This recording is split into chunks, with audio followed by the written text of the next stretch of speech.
Place value स्थानीय मान, face value जातीय मान या अंकित मान।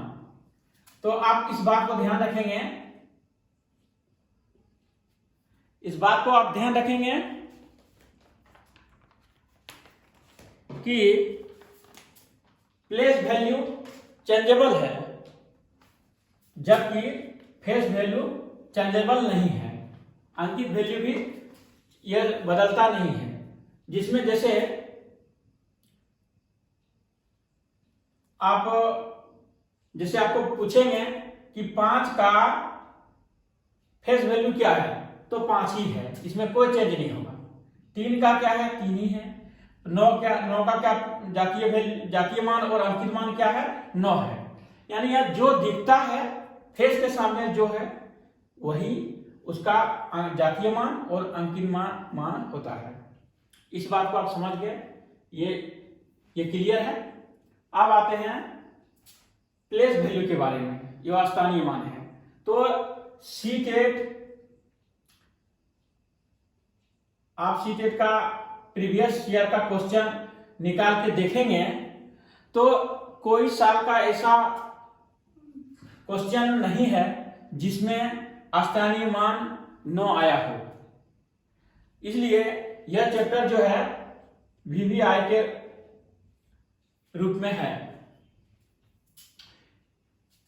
तो चलिए प्रश्न की ओर चलते हैं। तो हमारा ये अंक दिया हुआ है, हमको निकालना है 5 अंक का स्थानीय मान तथा इतना दिया है में 7 का अंकित मान अंतर। ठीक है, तो हम पहले इसका निकालते हैं। स्थानीय मान क्या है, तो स्थानीय मान है 2 9 5 0 3। तो निकालना किसका है, 5 का। तो 5 यहां लिख दिए। 5 को लिख देने के बाद इस साइड में कितना डिजिट है, आप बोलेंगे 2 डिजिट है। लीजिए 2 डिजिट हमने लिख दिया, ये मेरा स्थानीय मान आ गया। अब आते हैं, अभी पहले बताया आपको कि जो दिखता है वही अंकित मान है। तो इसमें आपको क्या दिखता है, 7। तो यहाँ 7 यहाँ दिखता है, इसका आगे पीछे कुछ नहीं देखना आपको। तो ये हो गया 7। अब बोला है अंतर करना है। ठीक है, चलिए हम अंतर करते हैं। लिख दिए आपको, ये 10 में 7 गया 3, बचा यहाँ 9 और ये 4। ये मेरा आंसर हो गया। आप 1 मार्क्स सीटेट में ले आए। चलिए अब दूसरा क्वेश्चन में आते हैं। ये देखिए 2 नंबर का क्वेश्चन। इसमें क्वेश्चन पूछा है, यदि 1 5 2 0 1 में 5 का स्थानीय मान प्लस 2 6 5 9 में 6 का स्थानीय मान बराबर 7 डैश हो तो रिक्त स्थान में संख्या क्या होगा। यानी आपको इस जो यहाँ पर जो ये खाली घर दिखाया हुआ है, जो आप इसको यहाँ पर क्या लिखेंगे जो मेरा यहाँ सॉल्व करने में आ जाएगा। तो अब इसका हल करते हैं। लिखिए, इसको स्थानीय मान हम निकालेंगे, बहुत जल्दी करना पड़ेगा वहां पर क्योंकि समय बहुत मायने रखता है सीटेट में।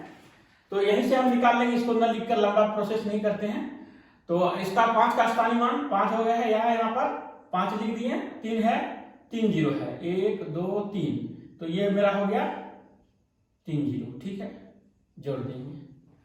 अब आगे इसमें 6 का स्थानीय मान। तो 6 का स्थानीय मान 6 के बाद देखेंगे 2 डिजिट है, यानी 6 के बाद 2 0 हो गया मेरा। ठीक है, ये हो गया। अब यहां पर आने के बाद बराबर 7 गुना डैश डैश। तो आप जानते हैं मैथ का रूल में कि कोई संख्या यदि मालूम हमको नहीं रहता है तो हम x मान लेते हैं। तो चलिए हम यहां पर x मान लिए। अब इसको सॉल्व कीजिए, ब्रैकेट वाले को पहले सॉल्व करते हैं। तो 5000 और 600 5600 लिख दिए, यहाँ लिख दिए 5600 हो गया बराबर 7 को x से गुना करेंगे तो 7x। और अब 5600 यहाँ पर है, लिख दिए इसको। ये 7 जो है दोनों में मल्टीप्लाई है तो अपोजिट साइड जैसे होगा तो वो उसका चेंज हो जाएगा, भाग में आ जाएगा, गुना है तो भाग हो जाएगा। देखिए काट देते हैं, काट दिए इसको, तो मेरा आ गया 8×56, ठीक है, 800 आंसर।